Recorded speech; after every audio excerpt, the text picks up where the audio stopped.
नमस्कार मित्रांनो. डॉक्टर बाबासाहेब आंबेडकर मराठवाडा विद्यापीठ छत्रपती संभाजीनगर आविष्कार 2025.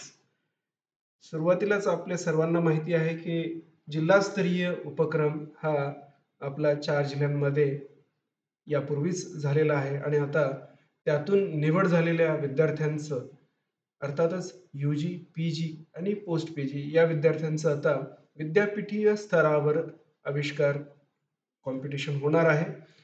या सर्व सूचना मी पूर्वीच आपल्याला सांगितलेल्या आहेत. तरीसुद्धा प्रेझेंटेशनसाठी कसं सादरीकरण करावं या संदर्भात काल सूचना करा असं सांगण्यात आलं होतं. त्यासाठीच हा एक छोटासा व्हिडिओ बनवण्याचा प्रयत्न मी प्राध्यापक सतीश भालशंकर आपल्यासमोर सादर करत आहे.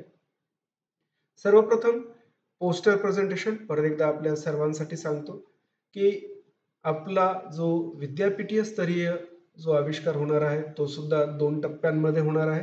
पहिला टप्पा हा आपला पोस्टर प्रेझेंटेशन किंवा तुमचं जर मॉडेल असेल, तर मॉडेल प्रेझेंटेशन आणि यातून निवड झालेल्या विद्यार्थ्यांचं हे पोडियम प्रेझेंटेशन होणार आहे, अर्थात पी-पी-टी प्रेझेंटेशन. सर्वप्रथम पोस्टर प्रेझेंटेशन कसं करावं? तर पोस्टर प्रेझेंटेशनसाठी तुम्हाला 1 मीटर बाय 1 मीटरचं पोस्टर तयार करायचं आहे. जे प्रिंटेड असावं किंवा तुम्ही ते हातानेही लिहू शकता. शक्यतो ते प्रिंटेडच असावं. त्यावर कुठेही तुम्ही तुमचं नाव, तुमच्या महाविद्यालयाचं नाव, तुमच्या इन्स्टिट्यूटचं नाव, विद्यापीठातील विद्यार्थी जर सहभागी झाले असेल तर विद्यापीठातल्या विभागांचं नाव आणि तसंच विद्यापीठाचं नाव लिहायचं नाही आहे. मी परत एकदा सांगतो, की तुम्ही जे काही पोस्टर बनवत आहात, घेऊन येत आहात, त्यावर कुठेही आयडेंटिटी रिव्हील होईल अशी माहिती तुम्हाला लिहायची नाहीये. तुमचं नाव, तुमच्या महाविद्यालयाचं नाव, विद्यापीठाचं नाव किंवा विद्यापीठातल्या विभागाचं नाव तिथे कुठेही पोस्टरवर तुम्हाला नमूद करायचं नाही. केवळ आणि केवळ तुम्ही जो काही संशोधनात्मक उपक्रम इथे सादर करू इच्छिता, केवळ त्याचीच माहिती, त्याचंच टायटल आणि त्याच्या संदर्भातील माहिती तुम्हाला इथे द्यायची आहे. मग ती कुठल्या स्वरूपात असावी? तर ती सबटायटल असू शकेल, टेबल्स असतील, चार्ट्स असतील, फिगर्स असतील. या सर्व पद्धतींमध्ये ती व्यवस्थित ऑर्गनाइज करून तुम्हाला त्या पोस्टरमध्ये ठेवायची आहे. पोस्टर अशा पद्धतीने बनवलेलं असावं, की अगदी 1 मीटर दूर जरी उभा राहिला एखादा व्यक्ती, शक्यतो परीक्षक, तर त्यांना ते वाचता आलं पाहिजे किंवा ते समजलं गेलं पाहिजे. अशा सुंदर पद्धतीने तुमचं पोस्टर इथे असणं अपेक्षित आहे. आता तुमच्याकडे जर मॉडेल असेल, तर मग सर मॉडेल आमच्याकडे मॉडेल आहे. चांगली गोष्ट आहे. मॉडेल आहे तर अतिशय चांगली गोष्ट. पण मॉडेल जरी असेल, तरीसुद्धा तुम्हाला पोस्टर प्रेझेंटेशन हे कंपल्सरी आहे, मॅन्डेटरी आहे. तुम्हाला पोस्टर बनवणं आवश्यक आहे. आता मॉडेल जर असेल तर काय बुवा? सर मॉडेल असेल तर ते वर्किंग असावं किंवा नॉन वर्किंग असावं. काही हरकत नाही. वर्किंग असेल तर अजूनच छान. पण नॉन वर्किंग असेल तरी हरकत नाही. थर्माकोलचा वापर तुम्ही तुमच्या मॉडेलसाठी बिलकुल वापरायचा नाहीये.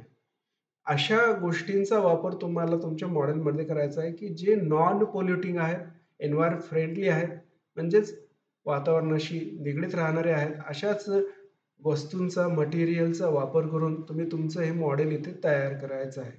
शक्यतो परीक्षक जे वेटेज किंवा मार्क्स देतील, ते वर्किंग मॉडेलला देतील कारण की ते उपयुक्त किती आहे ते तिथल्या तिथे तात्काळ दिसणार आहे. मॉडेल प्रेझेंटेशनमध्ये सुद्धा परत तीच महत्त्वाची सूचना, की तिथे सुद्धा मॉडेलवर तुम्ही कुठेही तुमचं नाव, तुमच्या महाविद्यालयाचं नाव, विद्यापीठाचं नाव कुठेही नमूद करायचं नाही. त्यामुळे तुम्ही जर ते नमूद केलं, तर तुम्ही स्पर्धेतून बाद व्हाल, डिस्क्वालिफाय व्हाल.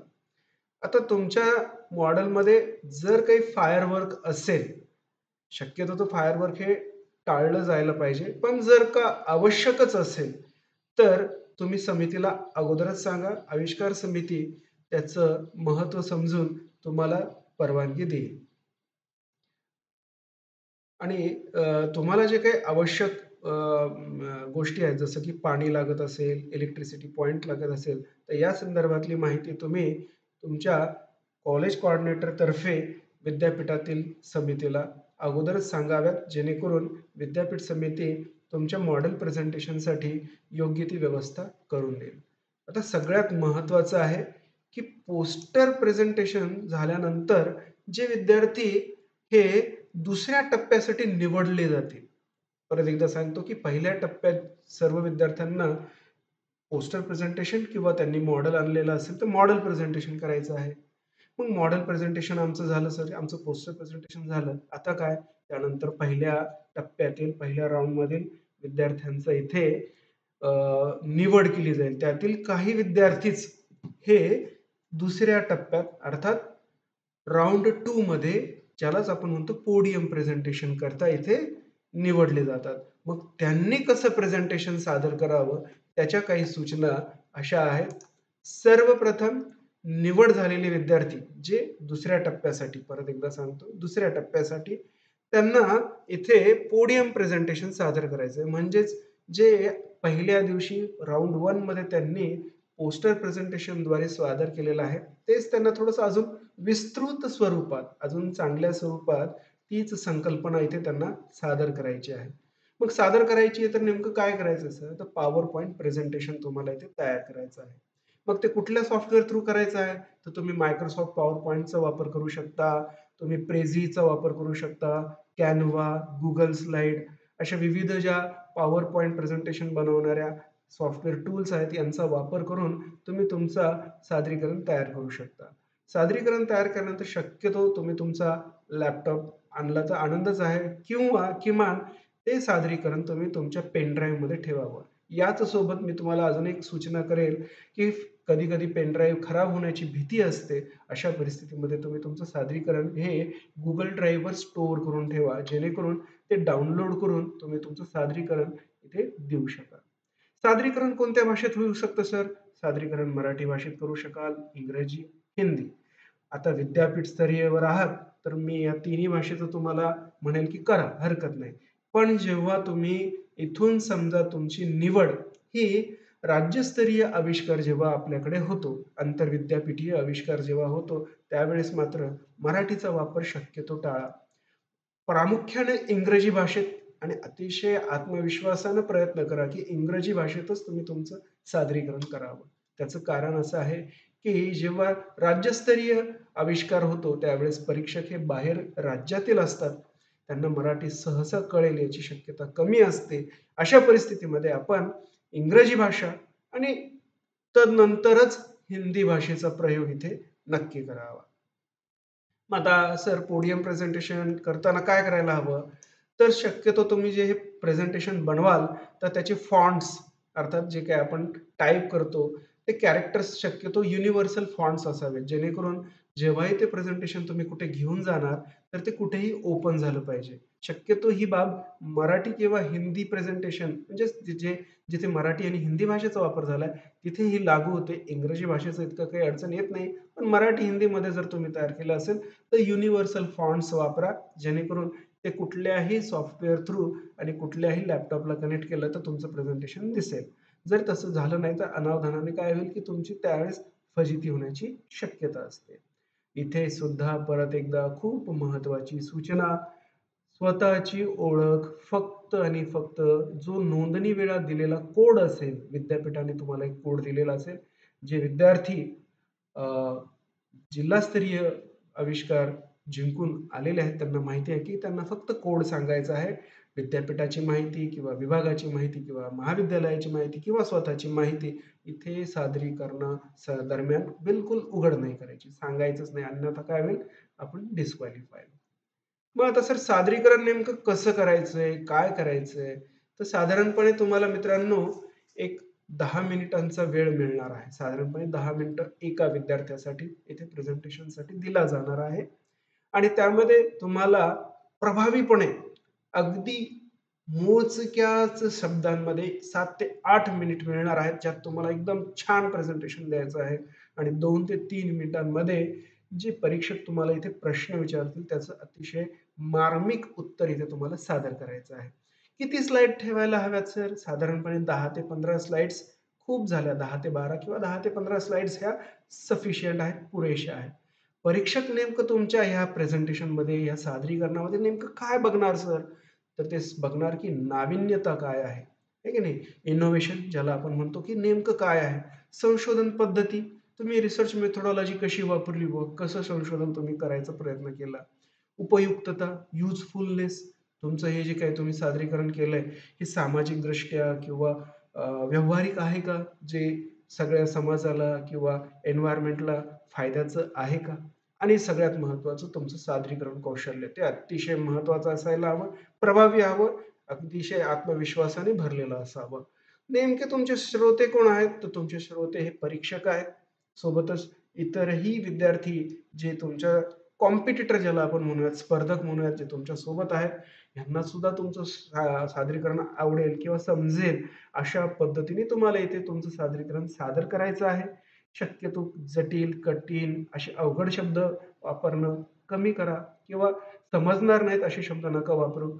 साध्या भाषेत पण प्रभावी भाषेत तुम्ही तुमचं प्रेझेंटेशन इथे सादर करावं. शक्यतो उदाहरणं वापरण्याचा प्रयत्न करा, की तुमचं हे प्रेझेंटेशन कसं होईल किंवा तुम्ही हे सादरीकरण कसं करत आहात याच्यासाठी उदाहरणं वापरा. मग आता सर आमचं जे प्रेझेंटेशन बनवायचं आहे, याची नेमकी मांडणी मी कशी करायला हवी? कसं मी हे स्लाइड तयार करायला हवं? तर सर्वप्रथम शीर्षक स्लाइड अर्थात टायटल असलेलं ज्यात प्रकल्पाचं नाव, आता इथे चुकून माझ्याकडून आपले नाव व संस्था लिहून आलंय. कृपया याचा इथे तुम्ही कुठेही वापर करू नका. मी जे आता इथे तुम्हाला हायलाइट केलेलं आहे, जे निळ्या अक्षरात दिसते, कृपया प्रेझेंटेशनमध्ये हे वापरू नका. केवळ आणि केवळ तुमच्या प्रकल्पाचं नाव आणि तुमचा जो विद्यापीठाने दिलेला जो कोड आहे, एवढंच नाव. मी परत एकदा सूचना देतो मित्रांनो, की शीर्षक स्लाइड अर्थात टायटल स्लाइडमध्ये प्रकल्पाचं नाव आणि कोड, तुमचं नाव आणि संस्थेचं नाव टाकू नका. ठीक आहे. त्यानंतर सगळ्यात महत्त्वाचं इथे तुमचं येतं, की समस्या विधान अर्थात स्टेटमेंट ऑफ प्रॉब्लेम. मग स्टेटमेंट ऑफ प्रॉब्लेम म्हणजे तुम्ही संशोधन का करू इच्छिता? का त्याचं महत्त्व आहे, है की नाही? जसं आपण नेहमी म्हणतो गरज ही शोधाची जननी आहे, तसं तुम्हाला तुमच्या ह्या प्रॉब्लेमचं स्टेटमेंट सांगता आलं पाहिजे, की तुम्ही हे का करू इच्छिता. त्यानंतर त्याचे उद्दिष्ट, की त्याचे ऑब्जेक्टिव्ह काय आहेत, स्पष्ट असावेत, संक्षिप्त असावेत, प्रिसाइज असावेत, साध्य होणारे असावेत आणि स्पष्ट असावेत. अस्पष्ट नसावेत, ॲम्बिग्युइटी असलेले नसावेत. त्यानंतर रिसर्च गॅप, की तुम्हाला काय गॅप सापडला, कसा तुम्ही तो शोधला, की काय नेमकी कमतरता होती, पूर्वी काही होतं का? असेल तर त्यात काय तुम्हाला चेंज करावा वाटला, इनोव्हेट करावं वाटलं, हे तुमच्या रिसर्च गॅपमध्ये तुम्हाला सांगता आलं पाहिजे. त्यानंतर तुमची मेथोडॉलॉजी, की तुम्ही काय करू इच्छिता, कसं केलं, त्यासाठी तुम्ही चित्र वापरा, फ्लोचार्ट वापरा, ग्राफ तयार करा आणि त्यानंतर सगळ्यात महत्त्वाचं जेव्हा तुमची मेथोडॉलॉजी झाली, तर निष्कर्ष, रिझल्ट एनालिसिस, की तुम्ही कशा पद्धतीने केलं.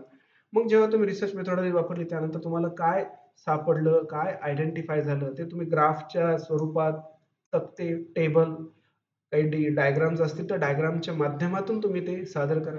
आणि मग सगळ्यात महत्त्वाचा मुद्दा येतो, की युजफुलनेस किंवा इम्पॅक्ट ज्याला आपण म्हणूयात, की उपयोग व परिणाम, की याचा समाजासाठी किंवा उद्योगासाठी किंवा विद्यार्थ्यांसाठी किंवा समुदायासाठी कसा फायदा होऊ शकतो तुमच्या ह्या संशोधनाचा, ह्याच्यावर एखादी तुमची स्लाईड असणं अपेक्षित आहे. आणि सगळ्यात शेवटी मग तुमच्या या सादरीकरणामध्ये इथे तुम्हाला काय असायला हवं, की कन्क्लुजन, निष्कर्ष असायला हवा. थोडक्यातच मांडणी केलेली असायला हवी. ठीक आहे. एका स्लाइडमध्ये इथे तुम्हाला एकच मुद्दा ठेवला तर खूप छान होईल. टिप्स आहेत स्लाइड कशा डिझाइन कराव्यात. एका स्लाइडमध्ये एकच मुद्दा असायला हवा. शक्यतो लांब आणि असे मोठे परिच्छेद टाकू नका, ज्याला वाचावं लागेल असं नाही. बुलेट पॉइंट्सचा वापर करा. त्यानंतर आकृती, फ्लोचार्ट, चित्रफित याचा वापर करा. अक्षरांचा जो फॉन्ट आहे तो थोडा मोठा ठेवला तर सादरीकरण अजून उत्तम दिसेल, छान दिसेल. महत्त्वाची आकडेवारी किंवा काही एखादा शब्द आहे जो तुम्हाला असं वाटतं की तो ठळक दिसायला हवा, तर त्याला बोल्ड करा किंवा त्याला एखादा वेगळा रंग द्या सादरीकरण करताना, जेणेकरून प्रेझेंटेशन अजून प्रभावी दिसेल तुम्हाला. सर सादरीकरण कसं करावं? बिनधास्त करा. एकदम शांत चित्ताने, आवाजात तुमचा आत्मविश्वास दिसला पाहिजे, की तुम्ही हे खऱ्या अर्थाने करत आहात. सुरुवात शांततेत, खऱ्या प्रश्नाने, आकर्षक आकड्याने आणि छोट्या-छोट्या किस्स्यांनी सुरू करा. आत्मविश्वासाने बोलायला प्रयत्न करा. बिलकुल घाबरू नका. समोर जे बसलेले आहेत ते परीक्षक तुमच्या ह्या सादरीकरणाला समजून घेण्यासाठी बसलेले आहेत. जेणेकरून तुम्ही जर आत्मविश्वासाने बोललात, तर ते नक्कीच तुमचं ऐकतील, समजून घेतील. स्लाईड वाचू नका. बिलकुल वाचायच्या नाहीयेत. त्या समजून सांगायच्या आहेत. वाचणं समोरच्या परीक्षकाला नक्कीच येतं. त्यामुळे तुम्ही वाचून दाखवण्याची आवश्यकता नाही. तुम्ही ते सादरीकरण करा, की सर हे असं आहे, असं होऊ शकतं. ठीक आहे. स्पष्ट आणि ऊर्जेने बोला, एकदम छान बोला, ठीक आहे. आणि वेळेच्या सरावाची इथे काय करा तुम्ही प्रयत्न करत राहा. जेणेकरून काय होईल, की तुम्ही बरोबर जे सांगितलेलं आहे, की 8 मिनिटात तुमचं प्रेझेंटेशन संपलं पाहिजे, तर तुम्ही इथे त्याचा प्रयत्न करा. सर मग आता एखादं आमच्याकडे सॅम्पल आहे का, की आम्ही ते बघू शकू, की कशा पद्धतीचं प्रेझेंटेशन बनवायला हवं? मित्रांनो, एक नमुना मी तुमच्या इथे सादर करतो. हे प्रेझेंटेशन आहे. एक सॅम्पल प्रेझेंटेशन मी तुम्हाला दाखवतोय. अर्थात हे इंग्रजी भाषेत आहे. मराठीतही तुम्ही करू शकता, हिंदीमध्ये पण करू शकता. ठीक आहे. अशा पद्धतीने आता इथे बघा, इथे कुठेही माझं नाव नाही किंवा सादरीकरण करण्याचं नाव नाही. केवळ काय, की जो टॉपिक आहे, ज्याच्यावर मी माझं काम केलेलं आहे, त्या प्रकल्पाचं नाव आणि खाली माझा कोड. इथे कुठेही मी माझ्या महाविद्यालयाची माहिती, माझी माहिती किंवा विद्यापीठाची माहिती कुठेही दिलेली नाही. लोगो देखील वापरायचा नाही. परत एकदा सांगतो, लोगो देखील चालणार नाही. ठीक आहे. अशा पद्धतीने मी माझी पहिली स्लाईड.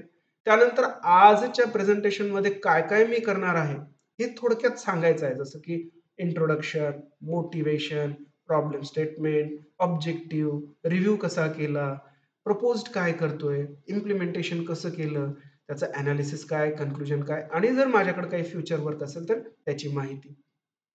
सुरुवात अशी छानशी करा, आहे की नाही? एक ग्राफिक दिसतंय, की काय-काय, कसं-कसं माहिती आहे, कशी तुम्ही माहिती गोळा केली, कुठून सुरुवात झाली, त्याचा सोर्स लिहा. त्या जी काही तुम्ही डायग्राम घेताय, चित्र घेताय, त्याचा सोर्स नक्की घ्या. जेणेकरून काय होईल, तुमचं हे जे प्रेझेंटेशन आहे अजून ते प्रभावीपणे दिसेल. डायग्राम वापरतायत, जितक्या डायग्राम वापराल तितकं छान प्रेझेंटेशन दिसेल. जशी आता ही बघा, ही अजून एक डायग्राम आहे. एक व्हॉइस बॉट नावाचा कन्सेप्ट आहे, त्याच्या संदर्भातली माहिती कशा पद्धतीने आवाज दिल्यानंतर संगणक कसं रिस्पॉन्ड करेल, अशा पद्धतीचं एक दाखवलं गेलेलं आहे. मग मोटिव्हेशन कुठून मिळालं? मला ही जी प्रेरणा आहे कुठून मिळाली, हे तुम्हाला सांगता आलं पाहिजे. जसं मला ह्या प्रेझेंटेशनमध्येही मी एक थोडंसं दाखवलं, की बाबा मला एक यूएस पेटंटमधून ही प्रेरणा मिळाली, की असं काही भारतातही आपण करू शकतो का? यावरून आम्ही एक डिझाइन सुरू केलं. मग त्याचा स्टेटमेंट ऑफ प्रॉब्लेम इथे मी दाखवला, की अशा पद्धतीने मला इथे माझं प्रेझेंटेशन, माझं जो काही टॉपिक आहे तुम्हाला या संशोधनात आणायचं, हे मी एक थोडक्यात इथं सांगितलं. त्याचे ऑब्जेक्टिव्ह, की काय-काय मी करू शकतो, कशा पद्धतीने त्याच्या छोट्या-छोट्या स्टेप्स मी इथे मेन्शन केलेल्या आहेत, की कशा पद्धतीने मला हा जो काही प्रकल्प आहे तो पुढे घेऊन जायचा आहे. आणि सगळ्यात महत्त्वाचं मग आता मी माझा लिटरेचर सर्व्हे कसा केला, आहे की नाही? मी माझं हे जे काही रिसर्च आहे त्याच्यासाठी काय-काय वाचलं, कुठे-कुठे आर्टिकल्स वाचले, कुठे-कुठे न्यूजपेपर वाचले किंवा अजून काय-काय बुक्स वाचले किंवा अजून YouTube सुद्धा बघितलेलं सुद्धा चालतं. ठीक आहे. मग मला काय रिसर्च गॅप फाइंड झाला, म्हणजे मला कुठे कमतरता भासली, हे मी इथे सांगायचा प्रयत्न करायला पाहिजे. आणि त्यानंतर मग जेव्हा सगळं माहीत झालं, की मी रिसर्च गॅपपर्यंत आलो, माझा ऑब्जेक्टिव्ह मला माहीत झाला, त्यानंतर मला अशा पद्धतीने गरजेचं नाही हां, अशीच तुमची डायग्राम असावी, पण माझी एक संकल्पना मी मी असा प्रोटोटाइप माझा इथे मांडलेला आहे, की माझी ही संकल्पना अशी वर्कआउट करते बुवा. सर मग आता आम्हाला अशा डायग्राम बनवायच्यात, कशा बनवाव्यात बुवा? तर अतिशय सोपं आहे. मित्रांनो, इथे तुम्ही काय करायचंय, की एक वेबसाईट आहे. त्या वेबसाईटचं नाव आहे draw.io. या वेबसाईटला जायचं. इथे गेल्यानंतर तुम्ही इथे स्टार्ट बटनवर क्लिक करायचं. स्टार्ट बटनवर क्लिक केल्यानंतर एक त्याच वेबसाईटचं पुढचं व्हर्जन तुम्हाला इथे ओपन होईल आणि या वेबसाईटवर गेल्यानंतर तुम्हाला जशी डायग्राम हवी आहे, तुम्ही इथे तशी डायग्राम डिझाइन करू शकता, ड्रॉ करू शकता. तुम्हाला जो शेप हवा आहे, तो शेप तुम्ही इथे घ्या. त्याला तुम्ही मोठा करू शकता, छोटं करू शकता. तुमच्या आवश्यकतेनुसार तुम्हाला जशी गरज आहे. इथे सगळ्या प्रकारचे शेप्स, आकृत्या तुम्हाला उपलब्ध आहेत. तुम्ही वापर करू शकता आणि नुसतं डायग्राम आहेत का सर? तर नाही. याच्यामध्ये तुम्ही लिहू पण शकता. याला फक्त डबल क्लिक करा आणि इथे तुम्हाला जे काही माहिती तुमच्या डायग्राम संदर्भात लिहायची असेल, त्या डायग्रामची माहिती तुम्ही इथे टाकायची आहे. ठीक आहे. आणि माहिती टाकल्यानंतर सर आता ही कशी वापरायची? ही माझ्या प्रेझेंटेशनमध्ये मी कशी घेणार? अतिशय सोपं आहे. इथे फाइल म्हणून ऑप्शन आहे. फाइलवर जा. त्यानंतर एक्सपोर्ट ॲज अ ऑप्शन आहे. या एक्सपोर्टवर जा आणि इथे JPEG, PNG जी पण फॉर्मॅट, अगदी PDF सुद्धा शक्यतो मी तुम्हाला JPEG या फॉर्मॅटमध्ये घ्या असं म्हणेल. JPEGमध्ये जायचंय. इथे तुम्हाला झूम करायची किती परवानगी 100% द्या. अतिशय चांगलं. एक्सपोर्ट म्हणा. यानंतर इथे तुम्ही तुमच्या प्रेझेंटेशनला नाव द्या. मी देतो इथे आविष्कार 2025 आणि त्यानंतर इथे मी याला सेव्ह करतो. शक्यतो हे तुमच्या डाउनलोड फोल्डरमध्ये सेव्ह होईल. हे ठीक आहे. आणि मग त्या डाउनलोड फोल्डरमध्ये तुम्ही जायचंय. आता ही जी इमेज तुम्हाला दिसतीये मी तिला ओपन करतो.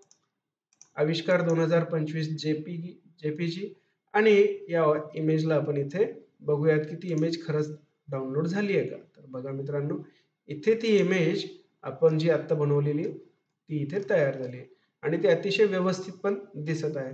ही इमेज तुम्ही तुमच्या सादरीकरणामध्ये तुमच्या या पीपीटी मध्ये कॉपी करायची आहे. त्यात माहिती टाकायची आहे. त्यात ते कलर वगैरे सगळ्या फॅसिलिटीज तुम्हाला इथे मिळतात मित्रांनो. इथे सगळं आहे. ॲडव्हान्स एरोज आहेत, अजूनही बाकीच्या गोष्टी आहेत, बेसिक पण आहे. ठीक आहे. त्यानंतर एरोज, फ्लो चार्ट ह्या सगळ्या गोष्टी इथे तुम्हाला मिळतील. त्याचा तुम्ही पुरेपूर वापर करून तुमचे इथे डायग्राम्स डिझाईन करू शकता. त्यानंतर तुम्ही जे काही बनवलेलं आहे, मॉडेल बनवलेलं आहे किंवा प्रोटोटाइप बनवला आहे, जर त्याला तुम्ही टेस्ट केलेलं असेल म्हणजे त्याचं काही बनवलेलं असेल तर त्याचं काही आकडे म्हणा, काही ग्राफ म्हणा ते तुमच्याकडे अवेलेबल असतील तर ते तुम्ही नक्की वापरा. नसतील तर हरकत नाही. जर नुसताच प्रोटोटाइप असेल आणि नसेल केलेलं टेस्टिंग हरकत नाही. ते तुम्ही स्किप करू शकता. ठीक आहे. त्यानंतर तुम्हाला कन्क्लुजन सांगता आलं पाहिजे की नेमकं तुम्ही हे कशा पद्धतीने केलंय, त्याचे फायदे काय आहेत, हे कुठे समाजाला वापर करता येऊ शकतं, हे तुम्हाला प्रभावीपणे सांगता आलं पाहिजे. आणि हे 8 मिनिटात झाल्यानंतर 2 मिनिटांमध्ये प्रश्नोत्तराचा तास, 2च मिनिटांमध्ये इथे प्रश्नोत्तराचं सत्र झालं पाहिजे आणि त्यानंतर तुमचं सादरीकरण हे तुम्ही शांततेत संपवायचं आहे. या पद्धतीने मित्रांनो तुम्ही आपल्याकडे 3 आणि 4 ऑक्टोबरला होऊ घातलेल्या विद्यापीठ स्तरीय आविष्कारसाठी नक्कीच सादरीकरणाची तयारी करा, सुरुवात करा आणि आपल्या सर्वांना मी विद्यापीठातर्फे शुभेच्छा देतो आणि आपल्या सर्वांचं इथे मी परत एकदा अभिनंदन देखील करतो. आपल्या सर्वांची प्रतीक्षा विद्यापीठ नक्कीच करत आहे. आपण नक्की यावं आणि आपलं सादरीकरण अतिशय उत्तम करावं. धन्यवाद.